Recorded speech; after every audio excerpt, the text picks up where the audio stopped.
अरे कोई है क्या? बाहर आओ। हाँ जी अंकल बोलिए। ये लो बेटा, ये तुम लोगों के लिए है, इसको अंदर ले जाओ। अंकल इसमें खाना है? हाँ बेटा, इसमें अनाज है जिससे खाना बनता है, तो खाना ही है इसमें, ले जाओ। है अंकल, इसका मतलब आप भगवान हो? भगवान? हाँ आप ही भगवान हो जिसके बारे में दीदी बोलती है। दीदी देखो भगवान है। दीदी अरे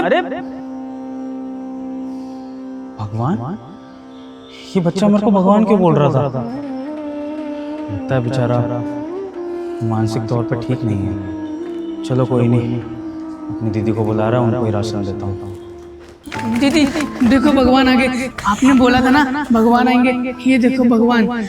अरे कौन भगवान, कैसे भगवान, कुछ भी बोले जा रहा है, चुप कर। दीदी ये देखो तो भगवान है तो। अरे क्या बोल रहे तू, शांत हो जा। अब माफ़ करिएगा भाई साहब, ये नादान है। आप बताइए कैसे आना हुआ आपका? दीदी मैं तो आपके लिए राशन लेकर आया था। राशन? लेकिन हमने तो कोई राशन नहीं मंगाया साहब, हमारे पास इतने पैसे ही नहीं है कि हम राशन मंगाएं। नहीं दीदी, मैं ये राशन आपको बेचने के लिए नहीं आया हूँ। मैं जानता हूँ कि आपने ये राशन नहीं मंगाया और आपके पास पैसे भी नहीं है इसके लिए। मैं तो ये राशन आपको मुफ्त में देने के लिए आया था, ताकि आप और आपका परिवार भरपेट खाना खा सके। ये हमारी दुकान की तरफ से आपको मुफ्त राशन है। क्या सच में आप ये राशन हमें मुफ्त में दे रहे हैं? आप कोई पैसे नहीं लेंगे हमसे? हाँ दीदी, ये राशन बिल्कुल मुफ्त है आपके लिए, आपको 1 रुपया भी नहीं देना है इसका। आप ले सकती हैं इसको, आप ही के लिए है। धन्यवाद साहब, आपका लाख लाख शुक्र है, आप हमें राशन मुफ्त में दे रहे हैं। आपका ये एहसान हम कैसे चुकाएं हमें बिल्कुल नहीं पता है। नहीं दीदी, इसमें एहसान चुकाने वाली कोई बात नहीं है। ये राशन हम खुशी से अपनी दुकान की तरफ से आपको दान में दे रहे हैं। पर दीदी आप एक बात बताएंगी, अगर बुरा ना माने तो? जी बोलिए ना साहब।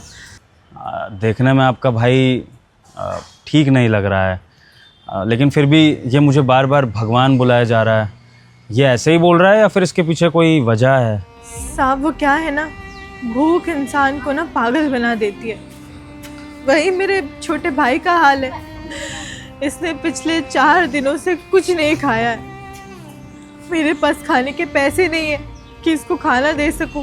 इधर उधर छोटा मोटा दिहाड़ी का काम करके गुजारा करती हूँ और 4 दिनों से दिहाड़ी का काम भी नहीं मिला है, इसलिए मेरा भाई भूखा है। उसको दिलासा देने के लिए मैंने उसे बस ये कहा था कि भगवान आएंगे और वो खाना देकर जाएंगे। तो जब उसने देखा कि आप उसे खाना दे रहे हैं तो उसने आपको भगवान का दर्जा दे दिया। अगर मैंने एक राशन की बोरी किसी के घर में दी और वो इंसान मुझे भगवान मान रहा है, तो अगर मैं ऐसे नेक काम हर दिन पूरी ज़िंदगी करता रहूं तो ये कितना अच्छा होगा मेरे लिए। लोग मेरे बारे में कितना अच्छा सोचेंगे, मुझे कितनी दुआएं मिलेंगी। आज से पहले मैंने इस बारे में कभी क्यों नहीं सोचा? दीदी सच बताऊं तो ये राशन मैं अपनी खुशी से दान करने नहीं आया था। दुकान पर मेरी दीदी ने मुझे बोला कि इस बार हमारा मुनाफा काफ़ी अच्छा हुआ है, तो हमें थोड़ा सा राशन दुकान में से दान करना चाहिए। दान करने से और बरकत होती है। लेकिन आज मैंने जब आप दोनों को देखा ना, तो मुझे ऐसा लगा कि दान सिर्फ बरकत के लिए नहीं किया जाता है, दान इंसानियत के नाते भी किया जाता है, अपनी आत्मा के सुकून के लिए भी किया जाता है, सामने वाले की भलाई के लिए किया जाता है। अगर मेरे एक बोरी राशन से आप दोनों के चेहरे पर खुशी आती है, आप लोग भरपेट खाना खा सकते हो, तो मुझे नहीं लगता दुनिया में इससे बड़ा पुण्य का काम कोई है। दीदी आप ये बोरी पकड़िए, ये आप ही का राशन है। और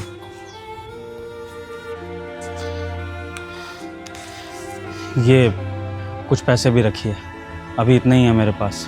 इससे आपको जो भी और ज़रूरत का सामान लाना हो ना, आप वो लेकर आइए। अपने भाई का ध्यान रखिए और अपना भी ध्यान रखिए। और अब चिंता मत करिए, अब से इस भाई के साथ ये भाई भी है आपके पास। और मैं आपको वादा करता हूँ कि हर महीने राशन की बोरी इस तरह से आपके पास पहुँच जाया करेगी। जब तक आपका काम धंधा ठीक ठाक नहीं हो जाता, आप कमाने नहीं लग जाती है ना, तब तक आपको भूखे पेट नहीं रहना होगा। आपका भाई है आपको अन्न देने के लिए, ठीक है? धन्यवाद साहब, भगवान आपको खुशियाँ दे। आपने हम गरीबों की, हम लाचारों की मदद करके ना हम पे बहुत बड़ा उपकार किया है। अब मैं अपने भाई को भरपेट खाना खिला पाऊंगी। धन्यवाद साहब, धन्यवाद। दीदी धन्यवाद तो मैं आप दोनों का देता हूँ, जो आप दोनों की वजह से मैंने आज ये पुण्य कमाया और मेरे मन को सुकून पहुँचा। मैं जल्दी ही आऊँगा फिर से। ठीक है, चलता हूँ। बाय भगवान जी। बाय बेटा। दीदी चलो, हम खाना खाएंगे।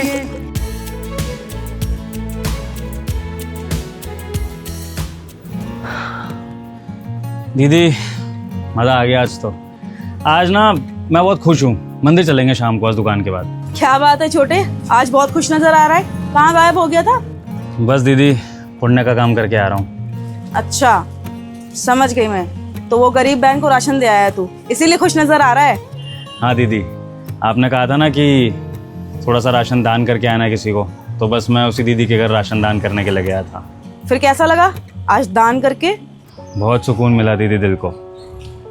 आज वो दान करके मुझे ऐसा लगा कि दुनिया में सबसे बड़ी खुशी है किसी को देना। क्योंकि दीदी इंसान हमेशा भगवान से लेने की चाह रखता है। पैसा मिल जाए, गाड़ी मिल जाए, घर मिल जाए, बड़ा बिजनेस हो, बड़ा कारोबार हो, लेकिन जब हम किसी को अपने हिस्से में से कुछ देते हैं ना, और उस लेने वाले के चेहरे पे जो खुशी होती है, उस खुशी को देखकर जो सुकून मिलता है ना दीदी, वो सुकून और किसी चीज़ में नहीं मिलता है। ये मैंने आज एक्सपीरियंस कर लिया। एंड थैंक्स टू यू कि आपने मुझे ये चीज़ सिखाई। अब से ना दीदी मैंने क्या सोचा है कि अपन ना और ज़्यादा दान पुण्य करा करेंगे। अगर हमारी दुकान अच्छी चलती रहेगी, मुनाफा कमाते रहेंगे, तो हम दान को भी बढ़ाया करेंगे और ज़्यादा गरीब घरों में दान करा करेंगे, जहाँ पे अनाज नहीं होता, जहाँ पे लोग भूखे होते हैं, उनको ज़रूरत होती है सहारे की। और सिर्फ इन्हीं घरों में नहीं, इसके अलावा और भी जगहों पर दान करा करेंगे। जैसे मंदिर के बाहर जो लाचार भिखारी बैठे होते हैं भगवान के भरोसे, उनको, या फिर अनाथालयों में जहाँ पर बेचारे गरीब बेसहारा होते हैं, हर उम्र के लोग, बच्चे से लेकर बूढ़े तक, वहाँ पर भी दान करेंगे तो और पुण्य कमाएंगे और उन लोगों की दुआएं भी। ठीक है दीदी? बिल्कुल सही कहा तूने छोटे, और हमेशा यही सोचना चाहिए, क्योंकि दान भी ना धर्म का सबसे बड़ा हिस्सा होता है।